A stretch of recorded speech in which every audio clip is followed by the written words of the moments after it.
Good afternoon, everybody. Welcome to our Sunday afternoon Meet the Atheists segment. It is my great honor and pleasure to welcome to our show today an atheist which I have followed online and read a lot about, Lola Tinubu. Welcome to our show. It's been a long time organizing, and finally we are here where we can have a conversation about you. Good afternoon, Dane. Thank you so much for having me. Yeah. So I guess let's jump right into it. Can you tell us a little bit about your background with religion? Did you grow up in a religion, and what was that background setting like for you?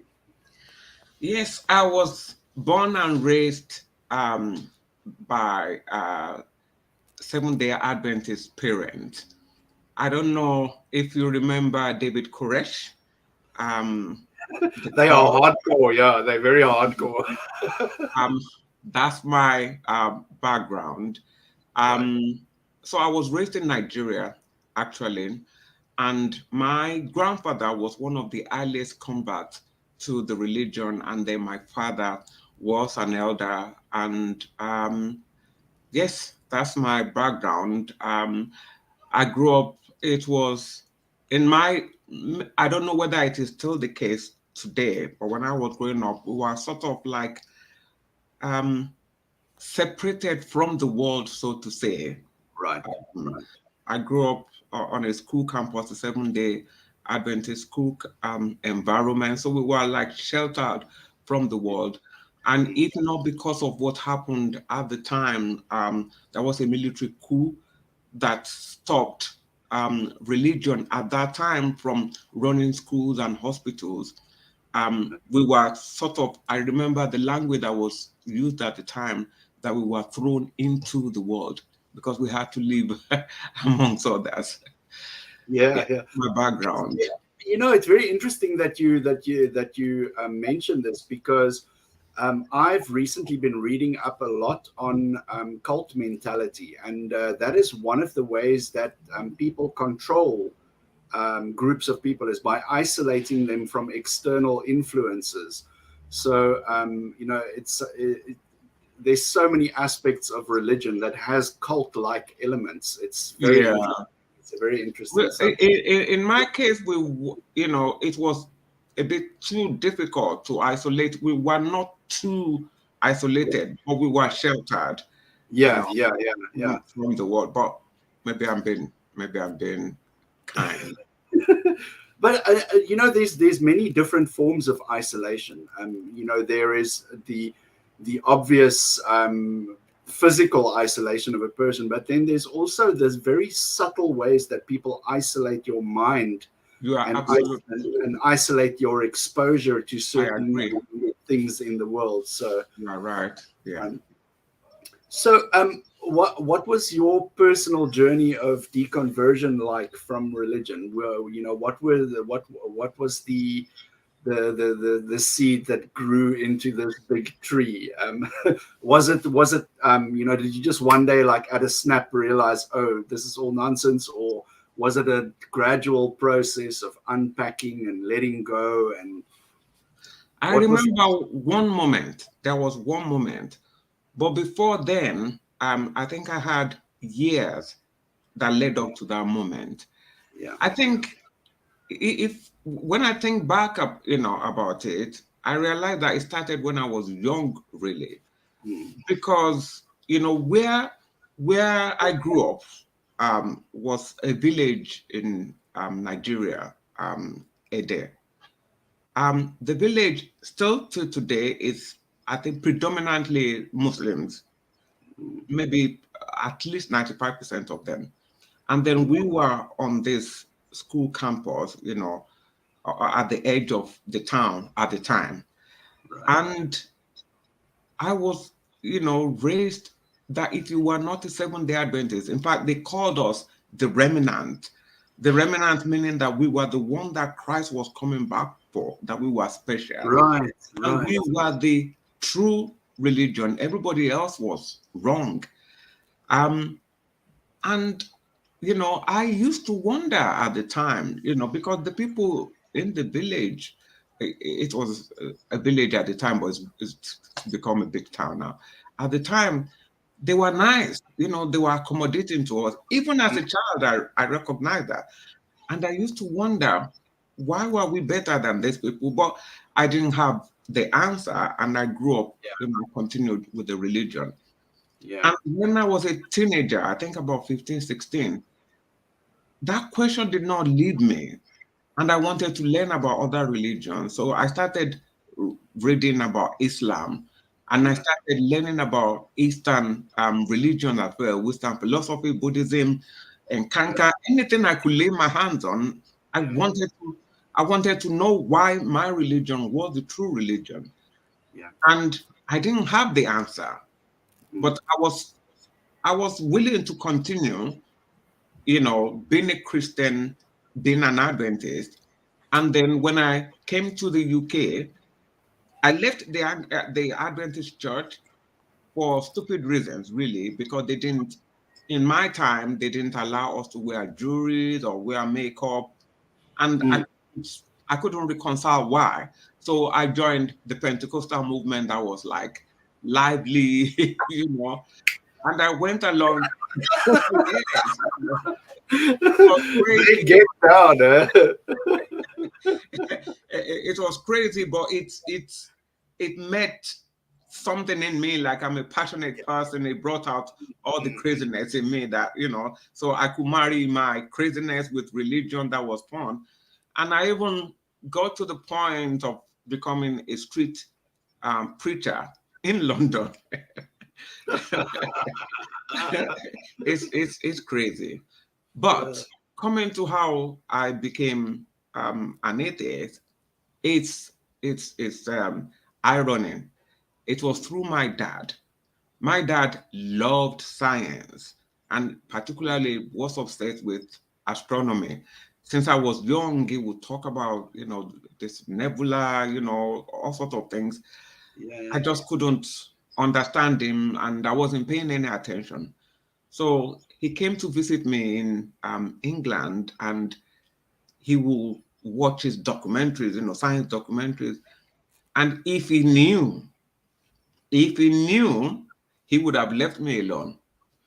And he kept, asking me to join him, and I wasn't interested.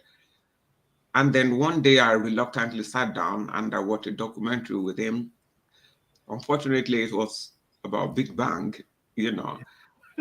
And I thought, you know, it was making sense to me. Yeah. But it was not even the documentary, but so much as something that my dad said. Mm. He saw that I was engrossed and I was processing what I was watching. And then he said to me, this thing that we are watching, science is good to learn. Mhm. Science, I can't remember exactly what he said, but something along the line that the Bible is still true. The Bible is the truth. Science is factual, but the Bible is the truth. And then he said, just one more thing that did it. He said, when Jesus will come back, he will come back through the Orion Nebula. And I just had my dad, Yeah. somebody that I respect and loved so much, just Yeah. talking, sorry, dad, gibberish. Yeah. That Yeah. moment. And I thought, it's not true. Yeah. Everything that I've learned is not true. Everything just came together in my mind that time. And I remember thinking, oh my God, there is no God. Yeah. Yeah. Wow.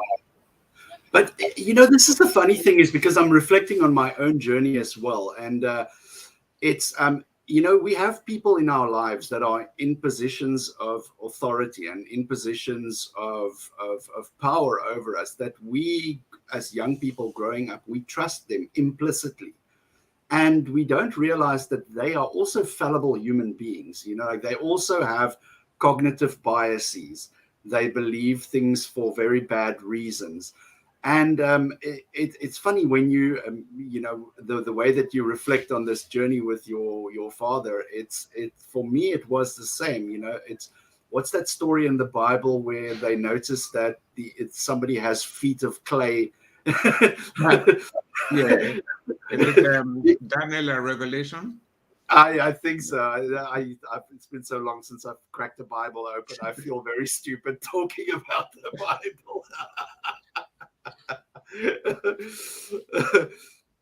But yeah, that's very interesting. So, you say your father was the person that was influential in this process of doubt.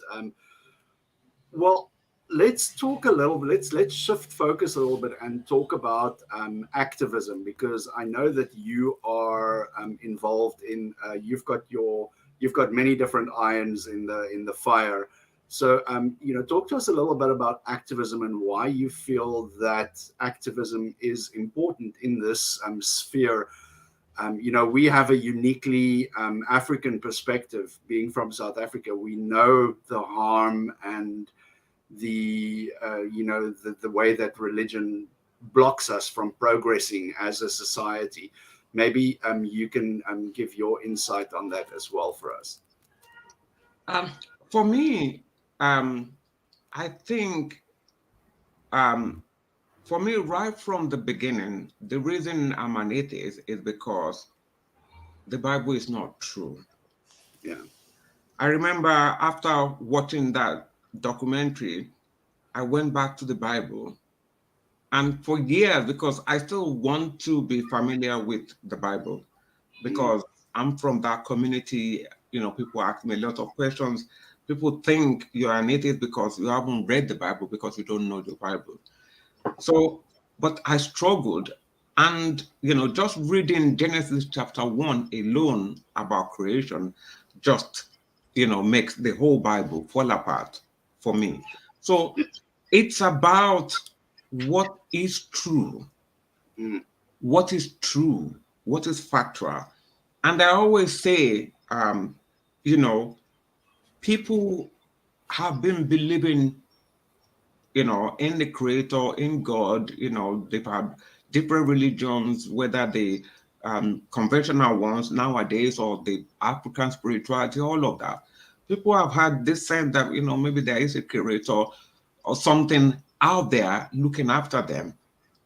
But then people were dying. Our lifespan, the average lifespan before antibiotics, before water sanitation, before maternity care, before, I would say that I think in 1900, when we entered that millennium, there were only 1 billion of us on the planet. And women were having on the average 8 to 10 children, but they would mm, lose most of the children.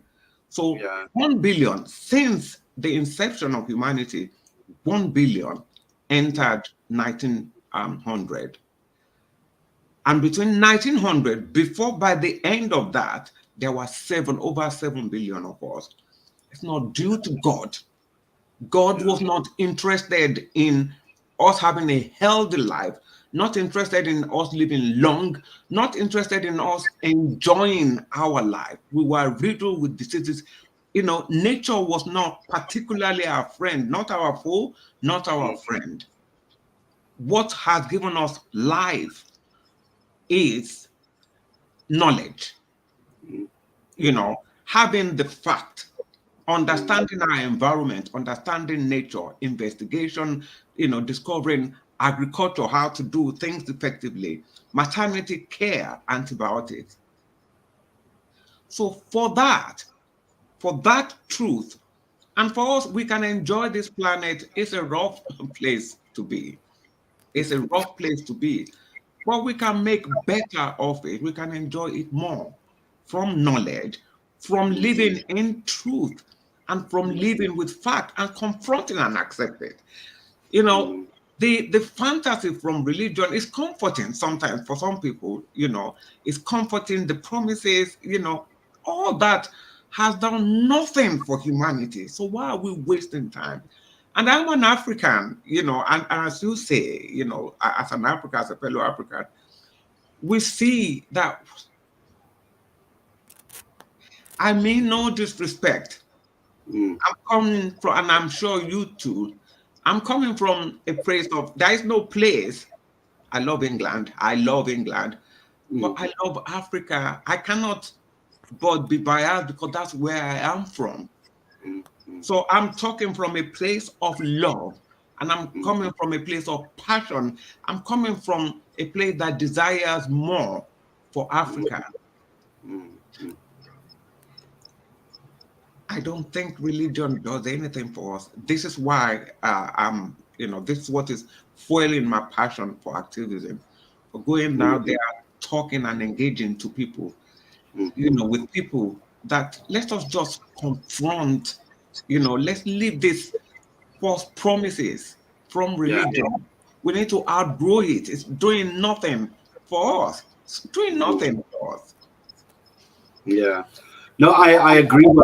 I agree 100% with you. And what's actually very heartening is that we are seeing here in Africa, we're seeing a new wave of African atheists. You can look in any country that you want to. I mean, I've looked in some African countries, even in the predominantly Muslim north. Area. You'll find atheists in every single country, and it's usually the younger people because I don't know, for some strange reason, I think it's like you said earlier, having information at your disposal and having knowledge that you can acquire yourself, either be it via the internet or however you go about this, has really freed people to ask these difficult questions and to think a bit deeper than 6,000 years ago, God said poof, and then mudman and rib woman in the garden with a talking snake and, and all that nonsense. It's strange, but there's also a lot of resistance amongst those that are, I'd say from like, the 40, 50-year and older type of people. They're very resistant to change for some reason. So whenever you approach people here with the idea of atheism, firstly you are told that it's a white man's thing. Yeah. Africans are spiritual by nature, like, and I was like, I well, don't know no, what that means. that's exactly It's an insult. It is really an insult to say that we are spiritual by nature. It means that we are not rational by nature, and that yeah, is far from the truth. exactly. But this also this term spirituality, it comes with a lot of luggage. It doesn't What travel does it by mean? itself. What does it mean? It just means that you have, you have emotional way of processing. You have just emotional Yeah, fantasy way of processing information. That's my interpretation of it. It yeah, doesn't lead to what does spirituality, what does it really, yeah, it might be exciting to, and then they come up with a lot of words that yeah. don't really, there's no substance to it. Exactly. That's the thing. It's exactly what you're saying now. That word spirituality is a big cloud of smoke where they hide things in. It's like I said, it carries baggage, and the baggage that the word spirituality carries is usually some religion or some preacher or somebody in the Or just waiting. superstitions, just a lot Yeah, of superstitions. yeah, that's But you true. know what you said about young people?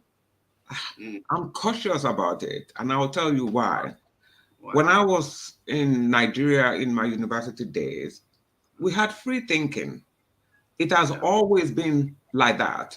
You yeah, have young people because, especially on the campus, they are removed from, influence of their parents, of, their immediate, the extended family, the where the force of religion normally comes from. So they are removed from that, and they have that space to think.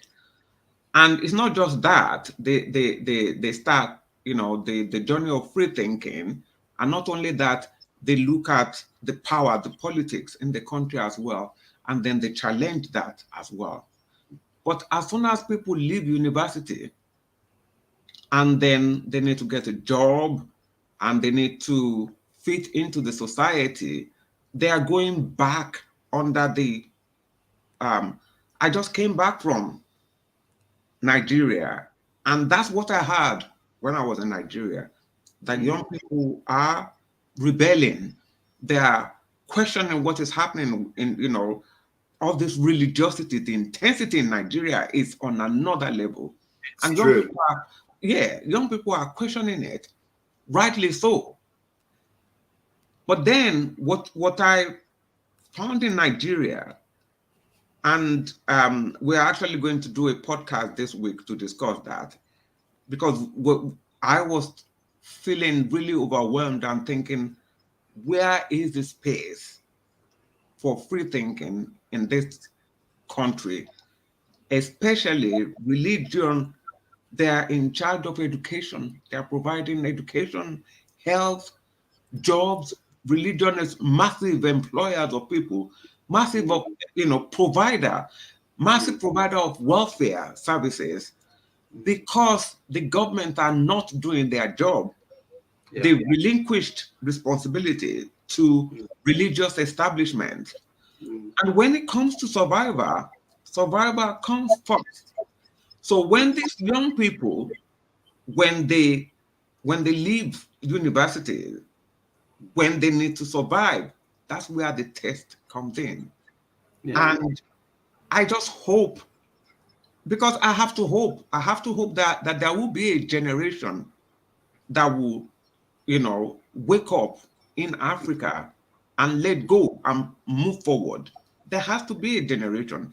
They are talking online and it is impressive, but what is going to happen when it comes to their job, when it comes to their livelihood?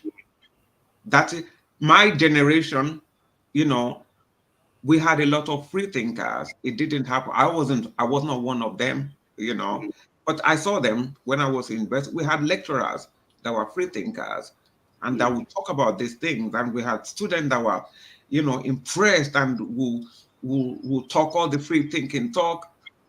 But then they are all back in the hand of religion Mm. unfairly, because there is no other way. And it's very difficult to, in fact, I will send it to you. I had, because one of my brothers is a pastor, and I had a discussion about this with him when I was in Nigeria. And we did a video that I posted on TikTok about it. And I was saying that Nigerians, statistically, they are 98% religious and godly. Why do we have this high level of crime, corruption and everything going on? And he said, a lot of people are in religion for access to things. So we don't even know. Mm. We don't. It, So it's so true. It's if you consider your options. Say, for example, you are living in a village somewhere in Africa. You don't have access to healthcare, to medicine, to food, to basic amenities. And here comes a preacher or a pastor providing all of those things that you desperately need. But they come with a glass of poison as well. They don't come only bearing gifts. There's a poisonous gift that they're going to give you at the same time. And I have to be brutally honest. When I am faced with that situation, I am going to drink the poison. Like there's. I'm sitting here saying, yeah, I'm so brave and I'm so strong about my principles and everything. When I'm starving, when I don't have a roof over my head, and there's a church that's providing food and shelter for me, I will say anything. So yeah, you have to consider sometimes that. it's not always the case, because I know people in Nigeria, they are not rich or anything, and they are still atheists. But majority of people, sometimes I think is atheism from a place of privilege. Mm, But I don't think so. mm, I still don't think so. I think but still, that I think is the reality in Africa. Mm. The thing I think that is lacking from the whole atheist movement, that religion does extremely well, is community building, and giving people a sense of identity and belonging. Because atheism is not organized like religion is. It's just a conclusion that people get to. Nobody's going to organize a get together for atheists on a weekend. So this is, I But why think, what. not? Why But this not? is what we're starting to do. We're Yeah. starting to get people together.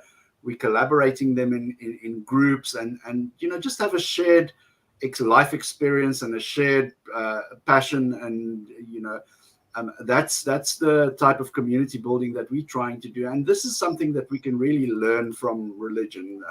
When they get together, they focused on one thing and they achieve that goal. Yeah. They lift each. It's it's they it's they lift each other up in one way. On one hand, with the music and then the hugging and all that, and then still, they still live church uplifted and thrashed at the same time. I don't know how religion religion does that so well. They live in fear. They live. Lola, it's like that man that beats his wife. Mm, It's like a man who beats his wife. The wife will keep on going back to the husband and just come for another beating. And then, mm, no, I'm so sorry, everything will be better. And then the next time around, the same thing happens. No, I'm mm, so sorry. And that's the relationship that people have with religion, because they're being abused. I mean, it's very difficult to see it when you are in the situation where you are, thinking that this is your mm, savior, but in the meantime, your savior is taking so much money from your pocket, firstly, taking so much time from your life, secondly, and then I thirdly, still, giving you I false still need to promises. be fair, though. I want to be fair with. I have to say, I want to be. This is what I believe. I don't think it's all.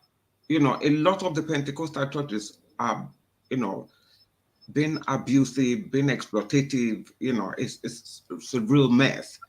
But I have to be honest that there are some churches that are caring, for their members. Like I said, in terms of health, in terms of education, that they are providing. It's just that it is not true. So on the long run, um, regardless of the goodness and the love from from some of the churches, it is still overall harmful if we don't live in knowledge and in truth. So that is, Exactly. ultimately the damage from religion. Yeah, and ultimately, the congregation is at the mercy of one solitary person. If the pastor loses the plot and goes off left field, Yeah, then the they go whole along with it. They congregation, go they along with also. it. Yeah, and you have stories of that here in Africa where all overnight a cult develops and people go into the forest following the man of God, and it's just, it puts people at a high risk of exploitation when they have these it's almost like an authority funnel where it ends in one specific point, and that kind of authority funnel, again, is also the antithesis to the way that we as Africans think, because we are extremely community orientated. Yeah. We work on a consensus basis, like what is good for everybody, what works for Mm. everybody. And then, yeah, this Western religion comes with this pinnacle of authority, the Pope. The Pope of the Catholic Church is the head of the church, and there's only one person and the buck stops there. It's Mm. crazy. Crazy. So what was the fallout like when you came out as an atheist? Like, how did your family circle and your social circle, how did they react? And what were some of the challenges, or if there were conflicts, how did you resolve that? Yeah, you know, very predictable. My dad was very, very upset. Actually, I didn't, I, I didn't really say anything. You know, my dad saw what was happening. I didn't tell my dad at that point that I no longer believed. I didn't say anything, but he saw my reaction, and then he observed me withdrawing from religion because I was still going to church for a while after I lost my faith. Because, you know, I had my friends there, people that I grew up in Nigeria with, you know, that was like my family away from home. So I was still going to church for a while. And then I remember my mom, you know, would be speaking on the phone and she'll be praying for me. And I wouldn't say amen. And then she would say amen. No, say, I'm praying for you, say amen. And then, you know, I'll be quiet and then maybe reluctantly say amen or whatever. So I didn't come out until after my mom, because out of both of my parents, I think I feared my mom more. You know, I was daddy's girl. So I didn't come out fully. I just wasn't going to church. My mom was frustrated about that. And then, actually, you know what? I did not want to leave religion. It was hard. I remember subscribing to this magazine called um, Scientific Christian Science or Scientific Christians or something like that. Yeah. For about 6 months, I was struggling with it. I was trying to actually reconcile whether I could be, I could not believe in God and still be part of, you know, the church community. I really tried. I didn't want to leave. But then, you know, it was just not making sense. I could not reconcile, you know, so I had to leave. And then I can't remember how my dad, how I told my dad, but, you know, I did. He was very upset and Yeah. he couldn't talk to me for some months. But then I'm lucky, you know, my dad loved me. You know, his dad is dead now. He loved me a lot, and then one day, you know, he couldn't cope without, you know, um, us talking, so he called, and then I said, "Oh, Lola, I love you very much," and this and that, and then, but the relationship was difficult Mm. because of. I remember going home one day. I bought one of the science books, and I thought that, you know, because this was what he loved, and he didn't want to look at it. He didn't touch the book. He didn't accept it Mm. from me because he knew what made me lose my faith. Mm. Mm. Uh, I left church. It meant that I walked away from um, friends. Um, it was okay, and you know, I joined some atheist group, made new friends, which was brilliant. With my siblings, um, you know, we love each other so much. Mm. Like I said, I have one of my brothers is a pastor. We love each other. It saddens him, of course. He's very sad about it. But I'm lucky that in my family, their love for me is more than um, their They love love of. they love for the religion. Yeah. Strange. Yeah. Yeah, so I'm lucky in that sense. But what it means really is that I really can't move like I used to in Yeah. the Nigerian community. It's not the same. I Yeah. found that I had to make other friends. Yeah. Actually, do you know what? That's one thing I discovered about religion Right. when I left. That religion is very racially divisive, a lot more than we realize. Like Yeah. in the churches in England, I'm talking about in England now, it's not enough to be Anglican, to be Catholic. You will have, you know, churches that are even national, not just national, even tribal. So you will have like it's not just a Nigerian church. We have a Yoruba, predominantly Yoruba church and predominantly Igbo, that they could not even mix.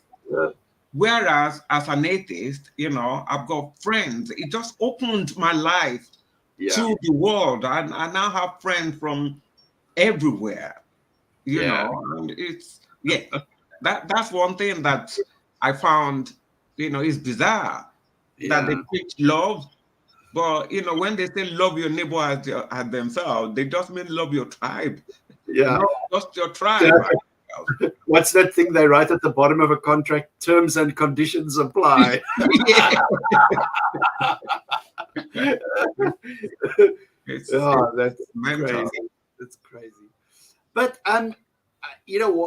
with obviously with you moving from Nigeria to the UK, you've had to develop like a new circle of friends and a new circle of people that you interact with. So you were going to have to do that whether you were religious or atheist, and No.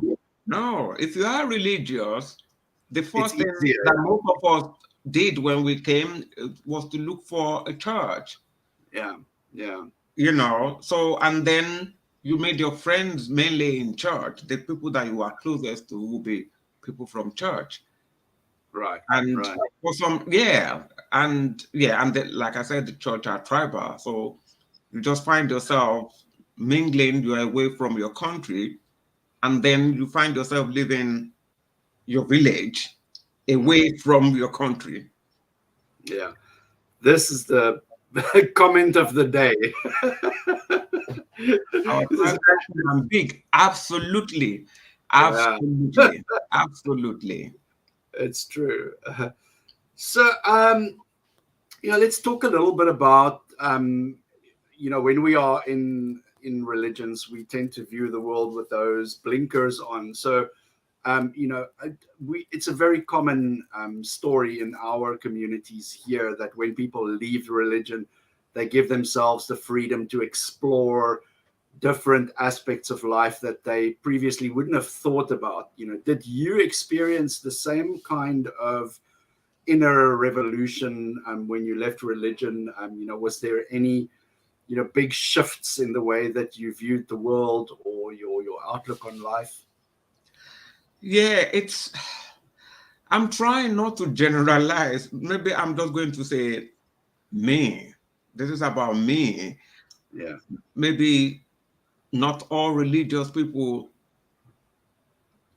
who are like what I was. yeah, But I found that when I left religion, yes, my mind, it was scary. I had to step out. I yeah, had to step out, you know, and then I had to, because one thing that religion does, it occupies your time fully. So you go to church on Sunday, you will have Bible lessons on one particular day, you have this women's meeting on. So your whole week was just planned for you, not giving you that space for other things. So when I left religion, I discovered a different, when they say that they become born again, they have no idea what that means.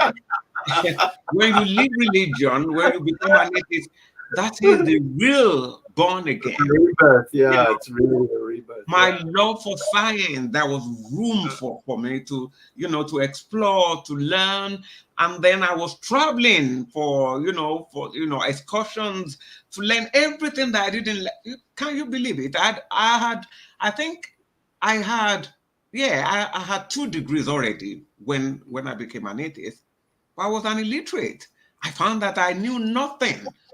So, the joy of learning, reading, visiting museums, exhibitions, traveling, going to different parts of the world, reading book, being in book. I cannot have enough of learning and the joy of learning. Religion took that away from me, So I became, new mindset, new experiences. I'm open to willing to take risk, go to places alone, doing a lot.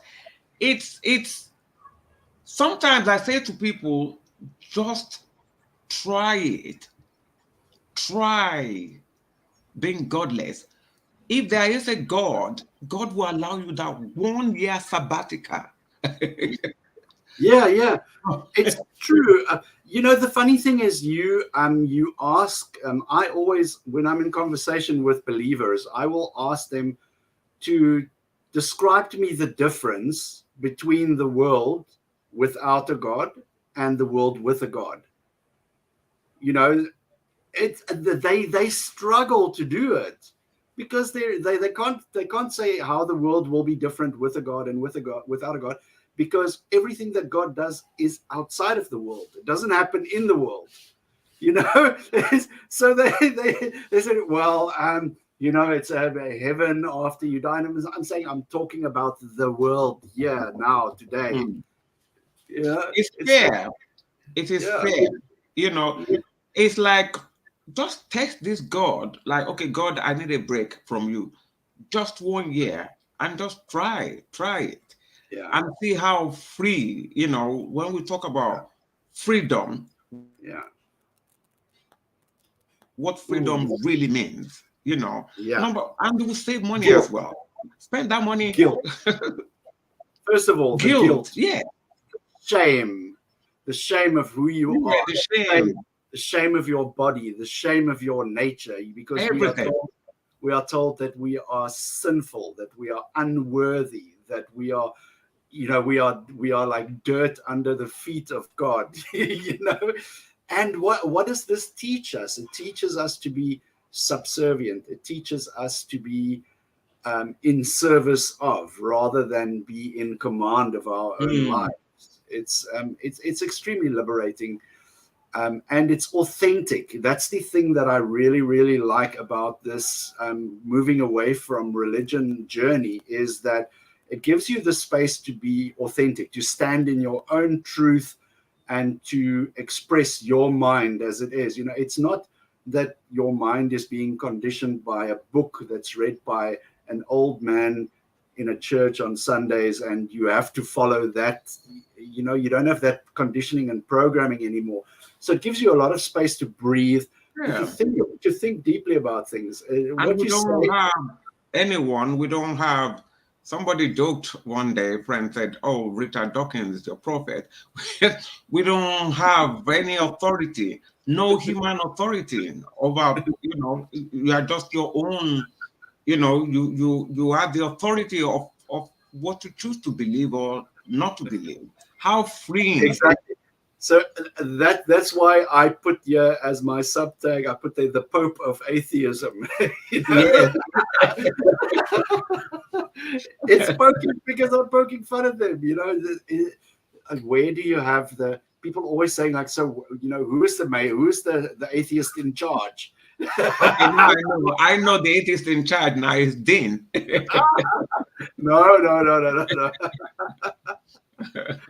That's very crazy. Um, yeah. So let's talk a little bit about the positive aspects. In terms of, we've touched a little bit on it, but if you can, maybe just outline for us, the positive aspects of personal growth, and what ways your life has changed since deconverting. What are some of the major things that you've noticed? I think the first thing, I think I've said most of it Yeah, is, for anyone out there who is thinking of leaving religion, it is, if you are worried, if you are scared, if you are thinking, oh my goodness, how am I going to tell my parents? How am I going to tell my friends, all my friends in church, and what do I do with my life? yeah, Those questions are valid. Your fears, your concerns, they're okay. mm, But when you do it, you will find that is really the best thing. You will get to meet people that you wouldn't have met otherwise. You will get to read books that you wouldn't have read. You may travel to places that you wouldn't have. You will have time to learn. Knowledge is, um when I'm reading science books, and when I'm learning new things about, I'm reading a book now, Social Instinct.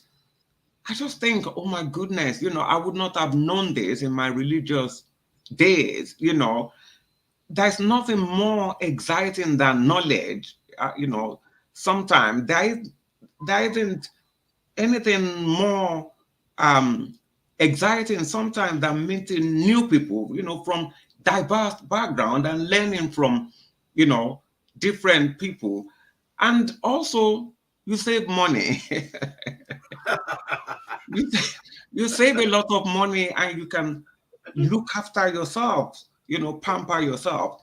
And let me tell you, anyone, I'm talking to somebody out there who is thinking, I'm done with religion, but I'm just worried about, my loved ones. Anyone that truly loves you will not Yeah, stop loving you. exactly. Yeah, That is my experience and the experience of, you know, my friends, that have left religion. Anyone that really, truly, genuinely loves you will not stop loving you. So exactly. if you are staying because you fear losing people, these are people that you don't need in your life to begin with. Exactly. Yeah, So, yeah. just It, go it, ahead. it, it, it, It is, yeah. yeah. That is something that I remember when, there was a song we used to sing, the joy of the Lord is my strength. The joy of the Lord is my strength. I'm telling you, the joy of being free from religion is so strong. It's stronger.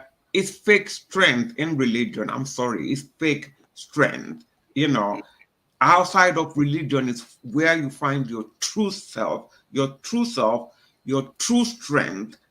and joy. I'm joyful. I'm happy. Amazing, amazing. Mulela. Thank you. Bolelang is one of the members here in our community. He does the Sesotho language talks for us and actively participates in the communities. I personally call him the OG, the original gangster atheist, Ah, because, I have to because talk some more because I want to find out about what it is to be an atheist in South Africa, on the yeah, soil and on motherland. It's sure, sure. Um, you know, I, let's wrap it up here. And firstly, I want to say on behalf of our members and everybody who watches this, thank you for being so generous and gracious with your time. We really appreciate hearing your side of things and getting to know you. Can you tell us where, if anybody wants to connect with you online, or if you've got any social media or projects going, tell us about that. And then afterwards, also just message me any links that you want me to put in the description of this video stream. I think the best link, the link that I would recommend the most is our meetup. We're on meetup.com. So Association of Black Humanists. All So right. we have sometimes online events. So we mix and match so that we have the online event so that international people can be part of our event. And if you are in England, in London, we meet in person at least once a month.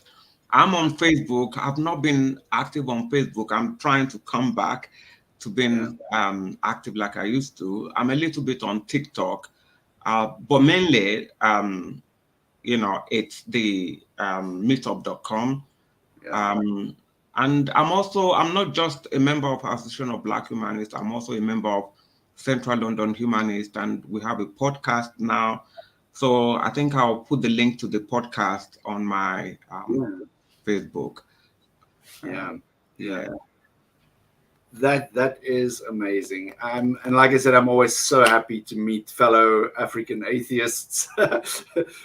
Keep doing the good work that you're doing. Keep fighting the fight. It's a noble fight, and it is a fight with truth on our side. So more power to you. And again, thank you so much for joining us. Oh, thank you so much. I feel so honored. Thank you.